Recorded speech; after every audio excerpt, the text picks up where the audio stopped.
রোশনাই হলো রঞ্জন প্রসাদের মেয়ে। সত্যিটা জেনে গেল রুদ্রপ্রতাপ। সম্পূর্ণ জানতে ভিডিওটিতে একটি লাইক করে দেখতে থাকো। গল্পের শুরুতেই দেখা যায় যে রুদ্রপ্রতাপ অনেক সাহায্য করতে থাকে রোশনাইকে, আর এটা বুঝে গিয়েছিল আরণ্যক। এরপর গরিমা আরণ্যককে চাপ দিতে থাকে যত তাড়াতাড়ি সম্ভব হোটেলে ফিরে আসতে হবে, কিন্তু রোশনাইয়ের খবর না নিয়ে যাবে না ঠিক করেছিল আরণ্যক। কিন্তু এখন যেভাবে গরিমা কথা বলছে তাই আর কোনো উপায় নেই, ফিরে তো যেতেই হবে। তার মধ্যেই আরণ্যক মনে মনে একটা কথাই ভাবছিল, রোশনাইকে সুস্থ হতেই হবে, যেভাবেই হোক না কেন রোশনাইকে তাড়াতাড়ি সুস্থ হতে হবে। এর মধ্যেই মিনি কথা বলতে শুরু করে লালনের সাথে, আর লালন তখন বলে, একটা জিনিস, তোমার এই যে এখানে আসাটা আমার খুব ভালো লাগছে, তুমি কি এখানে গান করবে? মিনি তখন বলে, যদি আমাকে সুযোগ দেওয়া হয় তাহলে অবশ্যই আমি গান গাইব, কিন্তু তুমি কি আমাকে সুযোগ দেবে? লালন তখন বলে, কেন দেব না, তোমাকে অবশ্যই সেই সুযোগ আমি দেব। এর মধ্যেই তখন লালন তো নিজেই মঞ্চে উঠে গান গাইতে শুরু করেছে।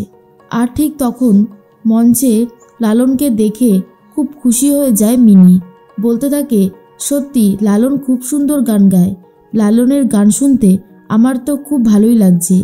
এদিকে আস্তে আস্তে রোশনাইও সুস্থ হয়ে উঠছে। আরণ্যক রোশনাইয়ের খবর জানতে পেরে অনেকটাই বেশি নিশ্চিন্ত হয় আর বুঝতে পারে তাহলে রোশনাই আবারও পারফরমেন্স করতে পারবে। রোশনাইয়ের পারফরমেন্স করাটা ভীষণ জরুরি। রোশনাই যদি পারফরমেন্স না করতে পারে তাহলে ওর স্বপ্ন কোনোদিনও পূরণ হবে না।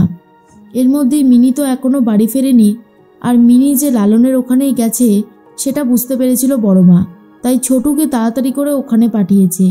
এরপরেই ছোটু চলে গিয়েছে, গিয়ে দেখে লালন মিনিকে নিয়ে গান করতে শুরু করেছে, যে গান শুনে সবারই খুব ভালো লাগে। ছোটু তখন বলে, ওরা এত সুন্দর গান গাইছে, ওদেরকে এখন আর বিরক্ত করব না, ওরা আগে গানটা গেয়ে নিক, তারপরেই আমি মিনিকে নিয়ে বাড়ি যাব। এরপর সবাই শুনে বলে, দারুণ গান হয়েছে। ছোটুকে দেখে এগিয়ে আসে মিনি আর বলে, ছোটু তুমি এসেছো? ছোটু বলে, এই যে মিনি, তুমি আমাদেরকে না বলে এখানে চলে এসেছো, আমরা কতটা চিন্তা করছি বলো তো, এটা কি তোমার ঠিক হয়েছে? তুমি যখনই আসবে বলে আসবে, ঠিক আছে? না হলে কিন্তু আমরা সত্যি খুব চিন্তা করি তোমার জন্য। মিনি তখন বলে, আমি যদি বলে আসতাম তাহলে তো মা আমাকে আসতে দিত না, সেজন্যই আমি জোর করে এখানে চলে এসেছি।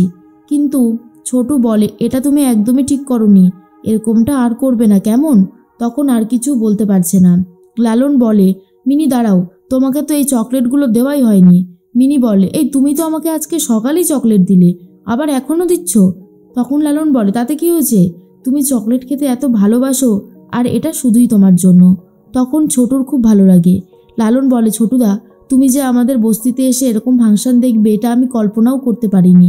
ছোটু তখন বলে, কেন দেখব না, তুইও মানুষ, আমিও মানুষ, আর মিনিও মানুষ।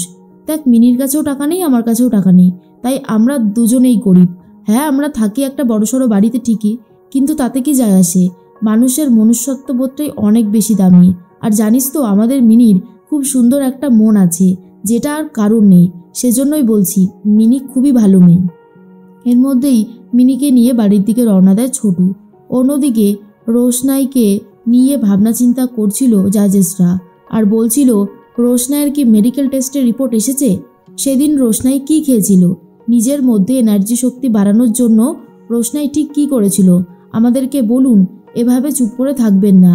যিনি মঞ্চে সঞ্চালনা করছিলেন তিনি তখন বলেন, রোশনাই কিছুদিন আগে অসুস্থ হয়ে পড়েছিল মঞ্চে। সবাই আমরা ভেবেছিলাম হয়তো ও কোনো এমন নিষেধ ওষুধ খেয়েছে, তার জন্যই এটা সাইড এফেক্ট, কিন্তু না, ডক্টররা ওকে ক্লিন চিট দিয়ে দিয়েছে, ও এরকম টাইপের কিছুই খায়নি, এটা 100% শিওর। আপনারা চাইলে রিপোর্টও দেখতে পারেন। তখনই মনে মনে একটা কথাই ভাবছিল রুদ্রপ্রতাপ, কিন্তু এই ওষুধটাও রোশনাইকে খাওয়ানো হয়েছে, আমি 100% শিওর। তখন আরণ্যক বলে, কি হয়েছে বলুন তো, আপনি কি নিয়ে এত ভাবছেন? তখনই রুদ্রপ্রতাপ বলে, রোশনাইকে এই ওষুধটা খাওয়ানো হয়েছে, এর আগেও বহুবার রোশনাইকে বিপদে ফেলার চেষ্টা করা হয়েছিল, তার সাক্ষী আমি নিজে আছি। আরণ্যক বলে, কি বলছেন কি? তখনই গুরুজি বলে, হ্যাঁ আমি একদম ঠিক কথাই বলছি, রোশনাই ভালো নাচে বলে ওর শত্রুর তো অভাব নেই। এখানে ওর অনেক শত্রু আছে যারা কোনো মতেই চায় না যে রোশনাই এখানের থেকে প্রতিযোগিতায় জিতুক। সেই জন্য রোশনাইকে বারবার বিপদে ফেলতে চেয়েছে, এমনকি ওর ড্রেসও পর্যন্ত কেটে দিয়েছিল। আর আমি একটা কথা বুঝতে পারছি না, রোশনাই যদি জেতে তাহলে কার কি ক্ষতি হবে? তখন আরণ্যক বলে, বুঝতে পারছেন না আপনি? বাকি যারা প্রতিযোগিতা নাম দিয়েছে তারা তো অংশগ্রহণকারীরা সহ্য করতে পারবে না, সেই জন্যই এটা করছে। এর মধ্যেই দেখা যায় গুরুজিকে কিছু বলার জন্য অনুরোধ করা হয়। রঞ্জন প্রসাদ তখন বলে, নাচটা আমি বরাবরই খুব ভালোবাসি, নাচ নিয়ে যারা এগোতে চায় ভবিষ্যতে তাদেরও আমার খুব ভালো লাগে, কিন্তু রোশনাই এই শোতে আসার পর থেকে যা সমস্ত কাণ্ড শুরু হয়েছে সেগুলো যদি আবারও রিপিট হতে থাকে তাহলে কিন্তু খুব মুশকিল হয়ে যাবে। সেজন্যই আমি লাস্টবারের মতন বলছি, এই শোতে যেন আর কোনো অঘটন না ঘটে। এর মধ্যে মিনির শরীরটা খুব খারাপ হয়ে গেছে। বড়মা তখন বলে, সকাল থেকেই মেয়েটার শরীরটা খুবই খারাপ। জাহ্নবী বলে, হবে না, ও কি আমাদের কোনো কথা শোনে? তনুশ্রী তখন বলে, সেই তো, যখন যেখানে ইচ্ছা তখন সেখানে চলে যায়, আর কালকে রাতে ওই জায়গাটাতে গিয়েছিল বলেই ওর শরীরটা খারাপ হয়েছে। ছোটু তখন বলে, শরীর থাকলে শরীর খারাপটা হবেই, এই নিয়ে তোমরা যে এত বাড়াবাড়ি কেন করো আমি এটাই বুঝতে পারি না। যাই হোক, মিনি সুস্থ হয়ে যাবে, মিনিকে নিয়ে তো তোমরা এমনিও কিছু ভাবো না, তাই তোমাদের এসবের মধ্যে থাকতে হবে না, আমরা ঠিক বুঝে নেব। তখনই তনুশ্রী বলে, ছোটু, ইদানিং তুমি বেশ আমাকে অপমান করছো, যেটা আমার একদমই ভালো লাগছে না। এর মধ্যেই গরিমা চুপ করে বসে রোশনাইয়ের কথাগুলো শুনছিল।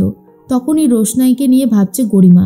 সুরঙ্গমা বলে, নিজের মাথাটাকে ঠান্ডা রাখো, এখনও সময় আছে, মাথা গরম করে কোনোদিনও কিছু হয়নি, আর আজও হবে না। আশা করি তুমি আমার কথাটা বুঝতে পেরেছো। তখন গরিমা বলে, আমার আর ভালো লাগছে না, আমি আর এই শোতে থাকতেই চাই না, রোশনাই যেখানে থাকে আমার সেখানে থাকতে গা গিনগিন করে। আরণ্যক বলে, কি হচ্ছেটা কি গরিমা, তুমি এরকমভাবে অস্থির হয়ে যাচ্ছ কেন? রোশনাই তো রোশনাইয়ের মতো নাচ করছে, তাহলে তুমি তোমার মতো নাচ করো, তুমি এসবের মধ্যে ঢুকো না, তুমি বরং নাচটাকে ফোকাস করো। এর মধ্যেই মনে মনে ভাবছিল রুদ্রপ্রতাপ যে রঞ্জন প্রসাদ কেন এরকম বাড়াবাড়ি করে, কেন রোশনাইকে নিয়ে তার এত সমস্যা। এরপর আরণ্যককে জিজ্ঞেসই করে বসে আর বলে, আচ্ছা, আপনি তো রোশনাইয়ের ভালো চান, আপনি আমাকে একটা কথা বলতে পারবেন? রঞ্জন প্রসাদের সাথে আমাদের রোশনাইয়ের ঠিক কী সম্পর্ক? কেন উনি রোশনাইকে সহ্য করতে পারে না? রোশনাই যতই ভালো নাচ করুক না কেন, রোশনাইকে সবসময় বাজে দলে ফেলে দেয় কেন? আরণ্যক বলে, কারণটা শুনলে আপনি চমকে যাবেন। এর সত্যি কারণটা হলো, রঞ্জন প্রসাদজির মেয়েই হলো রোশনাই, তাই জন্যই সে সহ্য করতে পারে না। আর এটা শোনার পরে রুদ্রপ্রতাপ পুরোপুরি অবাক হয়ে যায়, আর আরণ্যক সত্যিটা বলে দিয়ে অনেকটা হালকা হয়ে যায়।